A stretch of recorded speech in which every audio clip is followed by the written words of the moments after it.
ஒடுக்கப்பட்டவர்கள் சார்பாக கேட்கிறேன் உரிமை, அடைக்கப்பட்டவர்கள் சார்பாக கேட்கிறேன் உரிமை, ஒடுக்கப்பட்டவர்கள். வணக்கம். பேச்சுரிமை சேனலுக்கு உங்கள் அனைவரையும் அன்போடு அழைக்கிறேன். வாய்ஸ் ஆஃப் தமிழ் வழங்குகிறது. அரசியல் பரபரப்பை நாம் தொடர்ந்து விவாதிக்க இருக்கிறோம். இன்றிலிருந்து நாடாளுமன்ற தொகுதியில் நாடாளுமன்றத்திற்கான தேர்தல் தேதி எந்த நிமிடத்திலும் எந்த நாளிலும் இந்த வாரத்திற்குள்ளாக அநேகமாக அறிவிக்கப்படலாம். ஆகவே அத்தகைய சூழ்நிலையில் உங்கள் அனைவரையும் நிகழ்ச்சிக்கு அன்போடு அழைக்கிறேன். இந்த ரொம்ப நாளாக ஒரு அரசியல் இயக்கம்னு சொல்லி இந்த டுபாக்கூர் வேலை பண்ணிக்கிட்டு இருக்காங்க.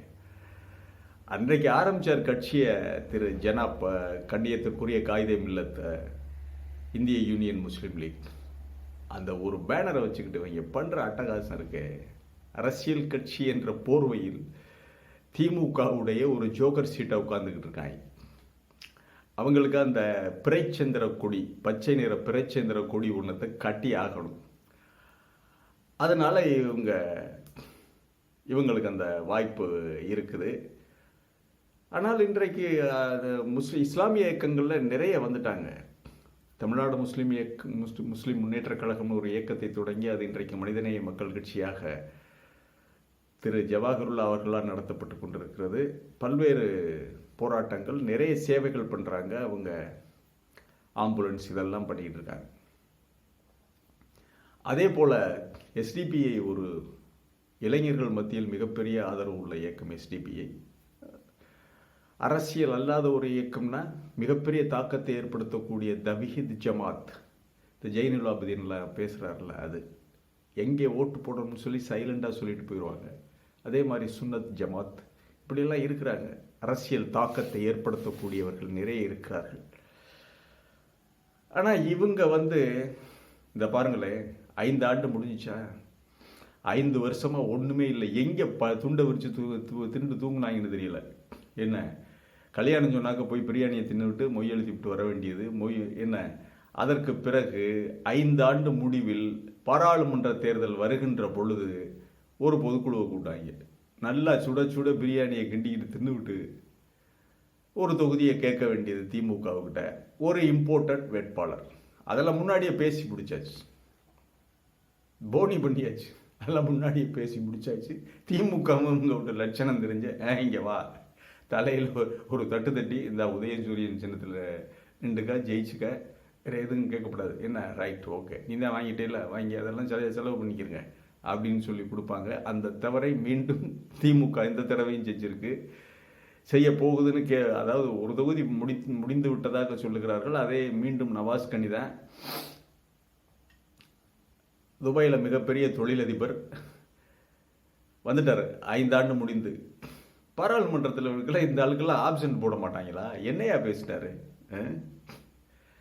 வந்துட்டாரு நவாஸ் கனி. அவருக்கு தான் சீட்டு இதுக்கு எதுக்கே பொதுக்குழு ஒன்றத்தை கூட்டிக்கிது, எங்கேருந்து கூட்டிகிட்டு வந்தாங்க இந்த பிரியாணிக்குன்ற ஆள். ஆனால் அதெல்லாம் டேஸ்ட்டாக கிண்டிடுவாங்க.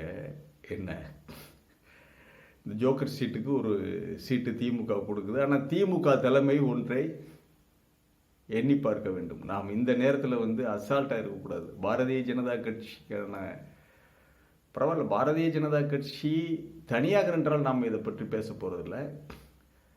அப்படி அதிமுகவோட சேர்ந்து விட்டால் ஆபத்து. இருந்தாலும் இந்த மாதிரி ஒரு 5-6 தொகுதிகளை குறிவைத்திருக்கிறார் எடப்பாடி. எடப்பாடி சாதாரண இல்லைங்க. அடித்தட்டு மக்களுடைய மன ஓட்டத்தை, என்ன ஓட்டத்தை எடை போட்டு பார்க்கக்கூடியவில் நம்பர் 1 எடப்பாடி தான். அடித்தட்டு மக்கள்கிட்ட இருந்து வந்தவர் அவர். அதை எடை போட்டு பார்ப்பார். சும்மா அந்த யூடியூப்பில் இதெல்லாம் பேசுவானுங்க.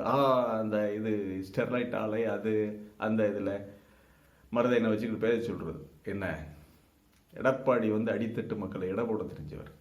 சாதாரணமாக இந்த விஷயம் ஸ்டாலினுக்கும் தெரியும். எடப்பாடி ஒரு அசைக்க முடியாத, அதிமுகவில் அசைக்க முடியாத சக்தி.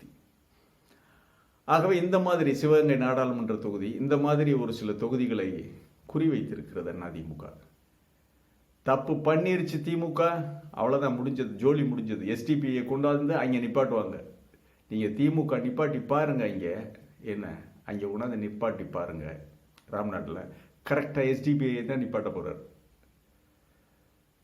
இவர் எடப்பாடி. அவங்களுக்கு ஒரு தொகுதியை கொடுத்தா இங்கே நிப்பாட்டுனா இஸ்லாமியர்களுடைய ஒட்டுமொத்த ஓட்டையும் இங்கே வாங்கிட்டு போயிடுவாங்க. ஏன்னா இவங்க என்ன மாதிரியெல்லாம் போராட்டம் நடத்துகிறாங்க. இப்போ நேற்று முந்தா நாள் வகீல் ஹசன் உத்தரகாண்ட் மாநிலத்தில் அந்த 42 தொழிலாளர்களை ஒரே நாளில் மீட்டுக் கொடுத்தவர். 17 நாட்களாக போராடியும் அமெரிக்க நிறுவனங்கள் வந்தும் தேசிய பேரிடர் மீட்பு குழு வந்தும் விடுவிக்க முடியாத, அவர்களை உயிரோடு மீட்க முடியாத சூழ்நிலையில் ஒரே நாளில் 18வது நாள் வந்து இந்த வகீல் ஹசன் 24 மணி நேரத்திற்குள் எலிவலை தோண்டி அவங்களெல்லாம் மீட்டெடுத்த ஹீரோ. இன்றைக்கு அவருடைய வீடு புல்டோசரால் இடிக்கப்பட்டு விட்டது. அதை கேட்கறதுக்கு இந்த ஐயுஎம்எல் கேட்டாங்களா? நாதி இல்லை. சீட்டு தாயா பேசுகிறேன். நம்ம தான் பேசிக்கிட்டு இருக்கோம் வகீல் ஹசனை இந்த மாதிரி கொடுமை செய்ததை பற்றி. யூபியில் எத்தனை புல்டோசரால் எத்தனை இஸ்லாமியர்களுடைய வீடுகள் இடிக்கப்பட்டது. இந்த காதர் மொய்தீன்லாம் எங்கேயா போயிருந்தாங்க? இந்திய யூனியன் முஸ்லீம் லீக் இது பிடுங்கிறதுக்காக கட்சி வச்சுக்கிட்டு இருக்கீங்க நீங்கள். ஹிஜாப் பிரச்சனை வந்துச்சுல கர்நாடகாவில், உங்கள் நவாஸ் கனி எங்கே போயிருந்தார்? அந்த எம்பி கூப்பிடியா? நாம் உண்மை எங்கே இருக்கோ அதை தாங்க பேசுவோம். என்னை யாருக்காகவும் பயந்து பேசுறதில்ல. திமுக தவறு செய்யக்கூடாதுங்கிறதுக்காக நம்ம பேசுகிறோம். என்ன தொகுதி பறி போயிடும், அவ்வளோதான். ஒரு தொகுதி கூட இந்திய அரசியல் அடுத்த பாராளுமன்றத்தை தீர்மானிப்பதில் ஒரு எம்பி தொகுதி கூட அந்த தீர்மானிக்கிற இடத்தில் இருக்கும்.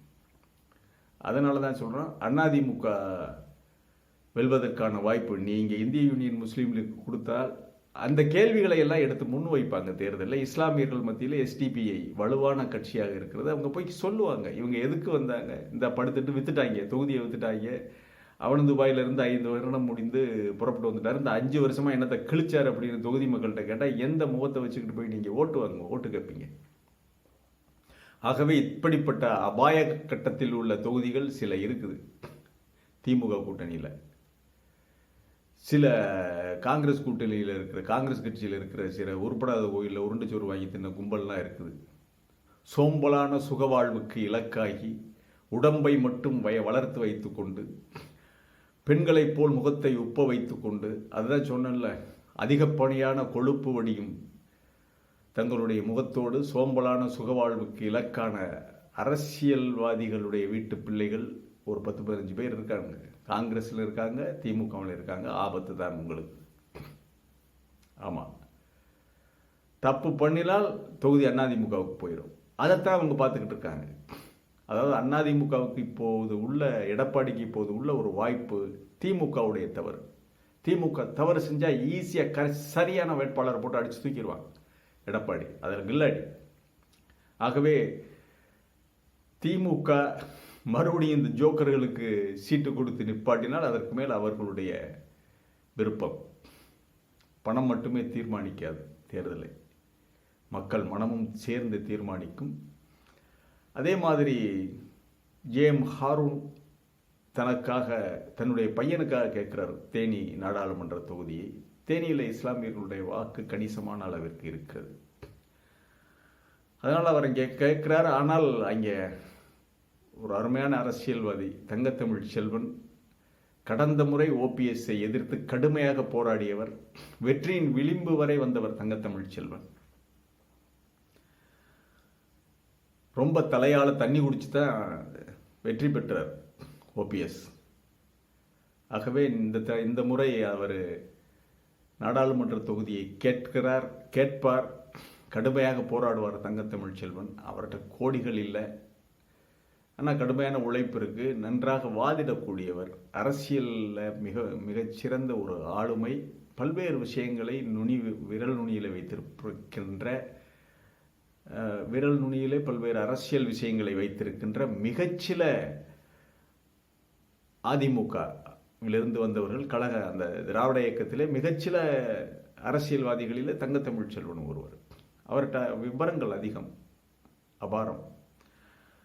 ஆகவே இப்போ இதில் இன்னொரு விஷயம் என்னென்னா, தங்கத்தமிழ் செல்வன் கேட்குறாரு, ஜேஎம் ஹாரூன் கேட்குறாரு. ஜேஎம் ஹாரூன் தன்னுடைய மகனுக்கு தான் ஒரு 2 தொகுதி 3 தொகுதிக்கு செலவை ஏற்றுக்கிற ஒரு கண்ணி வைப்பார். வேற எந்த தகுதியும் ஜேஎம் ஹாரூன் மகனுக்கு இருக்குதா என்பது நமக்கு தெரியாது. அது எலெக்ஷனில் இறங்கி வேட்பாளராக வரும்போது தான் தெரியும்.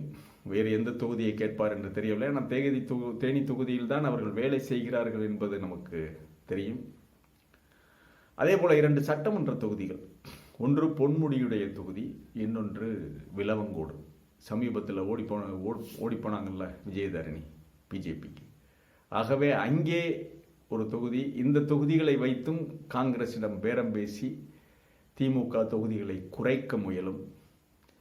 ஆனால் விலவங்கோடில் போய் கன்னியாகுமரிக்குள்ளே போய் தங்கத்தமிழ் செல்வனையெல்லாம் நிப்பாட்ட முடியாது.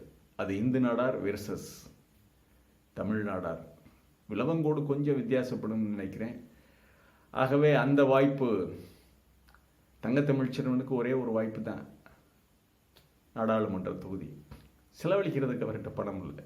பெரிய அளவில் அதிமுகவில் இருந்தாலும் அதிமுகவில் கோடிக்கணக்கில் சம்பாதிக்காத ஒரு சில அரசியல்வாதிகளில் தங்கத்தமிழ் செல்வனும் ஒருவர்.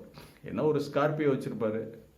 அடிக்கடி இந்த டிபேட்டுகளுக்கு போயிட்டு வர்றதுக்கு அந்த செலவுக்கே ஆகி போயிடும். ஒரு தடவை அவர் சட்டமன்ற தொகுதி உறுப்பினராக இருந்திருக்கிறார். அதனால் அந்த பென்ஷன் அது இது கிடைக்கும், அதை வச்சு ஓட்டிக்கிட்டு இருக்கார். நாடாளுமன்றத்துக்கு போனால் சிறப்பாக செயல்படுவார் தங்கத்தமிழ் செல்வன். அந்த ஒரு நம்பிக்கை இருக்குது. நல்ல டேட்டா வச்சிருக்கிறோம். ஆகவே இதெல்லாம் இந்த மாதிரி அதிமுக திமுகவுடைய தவறுகளை எதிர்நோக்கி இருக்கின்ற ஒரு கட்சியாக அதிமுக நிற்குது. ஐயுஎம்எல்லுடைய பொதுக்குழுவும் முடிந்தது. ஒரு சீட்டு கன்ஃபார்ம்னு சொல்கிறாங்க. கன்ஃபார்ம் ஆகினா என்ன, ஆகாட்டினா என்ன, உங்களுக்கு கிடைக்க போகிறது உதயசூரியன் சின்ன என்ன, அதை நீங்கள் என்னமோ பண்ணிக்கிறீங்கன்னு சொல்லி தளபதி அப்படி கொடுத்தால் கொடுத்துருவார். அது பேசி முடிஞ்சிச்சு, முன்னாடியே ஏற்கனவே பேசி முடித்தாகி விட்டது. போனி பண்ணிட வேண்டியதானே. மீண்டும் ஒரு நிகழ்ச்சியிலே உங்களை சந்திக்கிறேன். இது வாய்ஸ் ஆஃப் தமிழ் வழங்கும் பேச்சுரிமை சேனல். உங்களுடைய ஆதரவை தர சப்ஸ்கிரைப் பண்ணுங்கள், மறக்காமல் பெல் பட்டன் அழுத்துங்க, கமெண்ட் செய்யுங்கள், ஷேர் செய்யுங்கள், பிடித்திருந்தால் லைக் செய்யுங்கள். நன்றி, வணக்கம்.